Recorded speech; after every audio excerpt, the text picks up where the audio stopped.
Yung mga conditional passers, yun yung mga passers na hindi na-meet yung minimum rating. Let's say for example, 60% ng rating na kailangan para maipasa mo yung test. Pero itong mga conditional passers na to ay yung mga passers na naka 50 to 59 lang, di ba? Na almost half, 50% din naman yung napasa nila. And pero hindi nila narating yung minimum percent para makapasa talaga dun sa test. Sila yung tinatawag nating conditional passers. And itong mga conditional passers na to, para makapasa, merong assessment na gagawin ang inyong mga ALS teacher. So, ibig sabihin, meron kayong mga sasagutan pang mga activity sheets.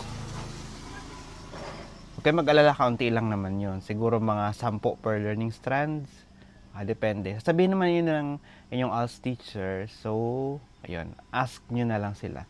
Within 2 weeks, dapat okay na yun na. Dapat tapos na yun. Para ma-report ng inyong ALS teacher na nag-comply kayo and yun. Pag positive naman yung feedback, yan, makakasama kayo sa graduation. Pero kung hindi, limbawa, tinamad na yung estudyante na yung conditional passers na mag-comply o hindi siya makaka-graduate. So, hindi pa rin siya makakapasa. Kasi naka-conditional passing siya eh.